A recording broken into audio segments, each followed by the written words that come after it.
இது மகிமை நேரம்.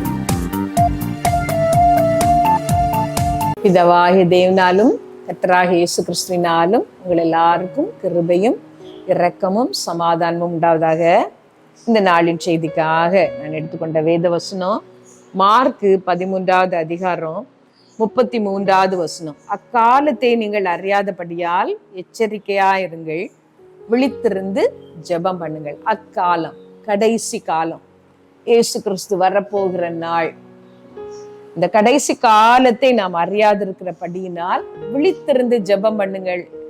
இந்த காலம் எப்பொழுது ஆண்டவர் வரப்போகிறார், எப்பொழுது உலகத்திலே என்ன காரியங்கள் நடக்க போகிறது என்பதை நாம் அறியாதிருக்கிறபடியினால் நாம் எச்சரிக்கையாய் இருக்க வேண்டும் என்று ஆண்டவர் சொன்ன ஒரு காரியம், விழித்திருந்து ஜெபம் பண்ணுங்கள்.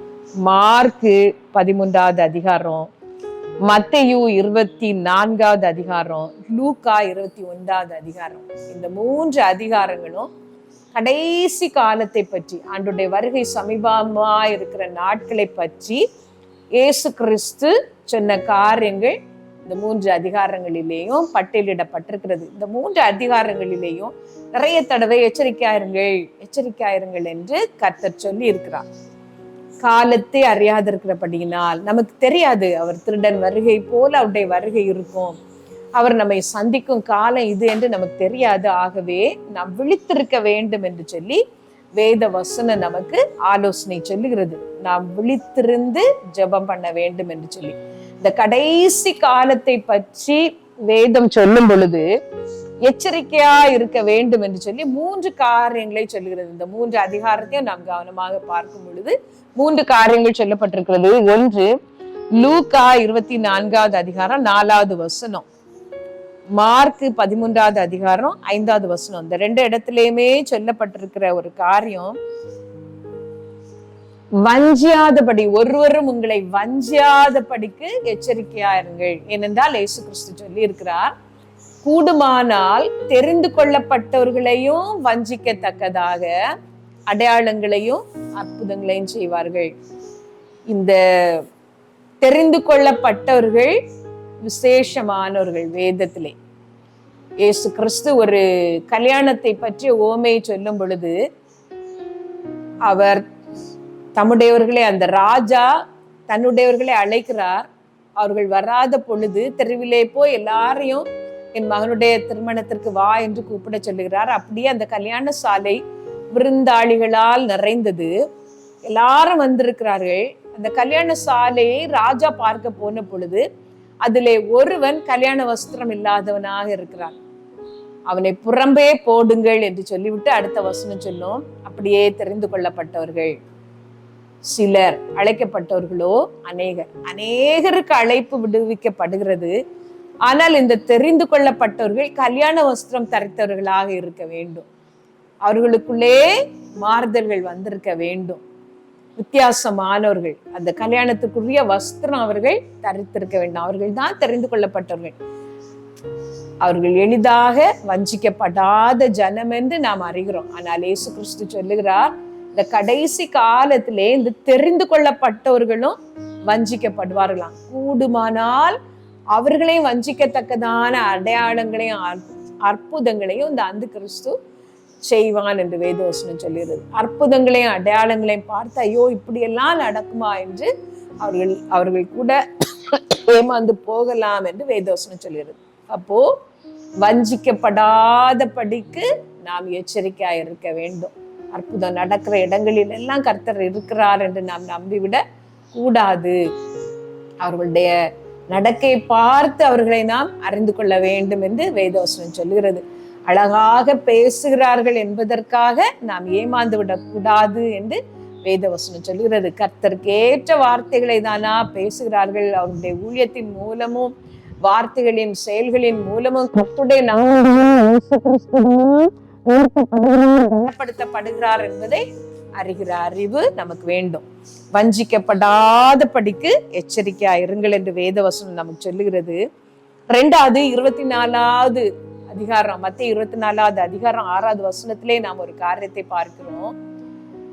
யுத்தங்களையும் யுத்தங்களின் செய்திகளையும் கேள்விப்படுவீர்கள், கலங்காத படிக்கு எச்சரிக்கையாயிருங்கள், ஏனெனில் முடிவு உடனே வராது. நாமும் இந்த யுத்த செய்திகள் எல்லாம் கேட்கும் பொழுது கலங்கி போகிறோம். ஆண்டவர் சொல்லுகிறார், கலங்காதபடிக்கு எச்சரிக்கையா இருங்கள் என்று சொல்லி. கர்த்தர் மேல் நம்ம பாரத்தை வைக்கும் பொழுதுதான் அந்த கலக்கம் நம்மை விட்டு எடுப்படும். இந்த உலகத்தின் காரியங்கள் எல்லாம் நம்மை நடுங்க வைக்கிறது. உலகம் போகிற போக்கை பார்க்கும் பொழுது இனி அடுத்த தலைமுறை பரிசுத்தமாக எப்படி வாழ்வார்கள் என்று எண்ண வைக்கிறது. அந்த கடினமான நேரங்களில் எல்லாம் அவைகளின் ஊடாக கர்த்தருடைய கரம் வல்லமையாக கிரியை செய்யும். ஏசபேல் ஆண்டுடைய தீர்க்க தரிசிகள் எல்லாம் அழித்த பொழுதிலும் பாகாலுக்கு முன்பாக முழங்கால் படியிடாத 7000 பேர் எங்கேயோ இருந்தார்கள். கர்த்தர் அவர்களை பாதுகாப்பாக வைத்திருந்தார் என்று நாம் விசுவாசம் கொள்ள வேண்டும். இந்த உலகத்தின் போக்கை பார்த்து நாம் கலங்க கூடாது. இதனூடாக நடத்துகிற சர்வ வல்லமையுள்ள ஒருத்தர் உண்டு என்பதை நாம் விசுவாசிக்க வேண்டும். அதுதான் இந்த கடைசி காலங்களுக்கு வேதம் சொல்லுகிற இன்னொரு காரியம். வஞ்சியாதபடிக்கு எச்சரிக்கையா இருங்கள். 2வது, கலங்காதபடி எச்சரிக்கையா இருங்கள். 3வது ஒரு காரியம், நாம் இன்றைக்கு வாசித்த இந்த பகுதியிலே அந்த நாளை அறியாதபடியினால் விழித்திருங்கள் என்று வேத வசனம் சொல்லுகிறது. இந்த விழிப்பு கண் விழித்து இருப்பதல்ல, ஆவிலே நாம் தூங்கி போகாமல் உற்சாகமா இருக்கிறது. நம்முடைய உள்ளான மனுஷன் கர்த்தருடைய சத்தத்தை கேட்கத்தக்கதாக விழிப்பா இருப்பது. உள்ளான மனுஷன் எந்த நேரத்திலையும் அலர்ட்டாக இருக்கிறது. அதுதான் இந்த விழிப்பு. அது எப்படி முடியும் என்றால் ஜெபம் பண்ணி தான் விழித்திருக்க முடியும். ஜெபம் இல்லாத வாழ்க்கையில அந்த உள்ளான மனுஷன் நன்றாக தூங்கி போவான். பேதுருவினிடத்திலே இயேசு கிறிஸ்து சொன்னார், 1 மணி நேரமாவது நீ விழித்திருக்க கூடாதா? ஆவி உற்சாகம் உள்ளதுதான், மாம்சமோ பலவீனம் உள்ளது. இந்த மாம்சம் தூங்கி உள்ளதான் செய்யும். இந்த ஆவி உற்சாகமாக விழித்திருக்க வேண்டுமானால் 1 மணி நேரமாவது கர்த்தருடைய சமூகத்திலே நாம் விழித்திருக்க வேண்டும், ஜெபித்திருக்க வேண்டும். இந்த 3 காரியங்களும் வேதம் ஆலோசனையாக சொல்லுகிறது. கலங்காதபடிக்கு, வஞ்சிக்கப்படாதபடி ஜாக்கிரதையாக இருக்க வேண்டும், எச்சரிக்கையாக இருக்க வேண்டும். கலங்காதபடிக்கு எச்சரிக்கையாக இருக்க வேண்டும்.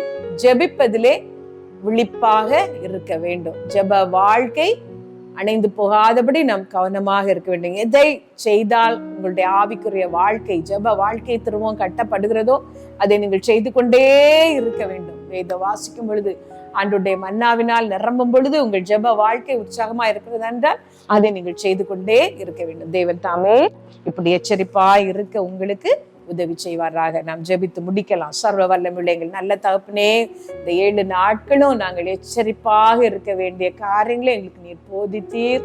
உமக்கு ஸ்தோத்திரம், ஸ்தோத்திரம், ஸ்தோத்திரம். ஆண்டவரே, நாங்கள் எல்லாரும் எந்தெந்த காரியத்திலே எச்சரிக்கையா இருக்க வேண்டுமோ அதிலெல்லாம் எச்சரிக்கையா இருக்கிற ஒரு உணர்வை, ஒரு ஞானத்தை நீர் எங்களுக்கு தர நாங்க ஜெபிக்கிறோம். ஏசப்பா, எங்களை எல்லாரையும் பரிசுத்தமாக்க ஆண்டவரே. இந்த செய்தியை கேட்ட ஒவ்வொரு நாளும் தவறாமல் இந்த செய்தியை கேட்ட ஒவ்வொருத்தருக்காக விசேஷமாக நான் ஜெபிக்கிறேன் ஆண்டவரே. உங்களுடைய வருகைக்கு என்று ஆயத்தப்படுகிறவர்களாக அவர்களை நீர் மாற்றும். விழித்திருக்கிற ஒரு அபிஷேகத்தை அவர்கள் மேல் நீர் ஊற்றும் ஆண்டவரே. உன்னத பலனால் நிரப்பும் ஏசப்பா.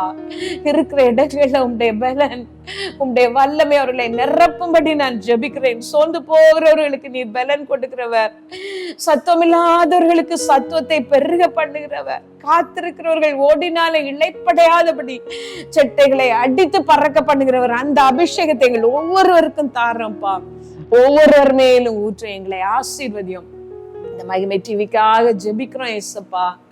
ஆசீர்வதிக்கவே ஆசீர்வதியம்பா. அதை பெருக பண்ணும், எல்லா விதத்திலும் பெருக பண்ணும் ஏசப்பா. அநேகருக்கு அது பிரயோஜனமான ஒரு கருவியாக அதை நீ மாற்றும். அதை நடத்துகிறவர்கள் மேல் உங்களுடைய விசேஷித்த கிருபையும் இரக்கமும் தங்கி இருக்கும்படி நாங்க ஜெபிக்கிறோம் ஆண்டவரே. நான் உங்களுடைய கரத்திலே தருகிறேன். அப்பிரயோஜனமான ஊழியக்காரி செய்ய வேண்டிய கடமையை மாத்திரம் செய்திருக்கிறேன் ஏசப்பா. இதனால் உண்டாகிற சகல துதியும் கனவும் மகிமை உமக்குரியது, உமக்குரியது ஏசப்பா. அதை உமக்கே செலுத்துகிறேன். இயேசு நாமத்திலே கேட்கிறோம் எங்கள் நல்ல பிதாவே, ஆமென்.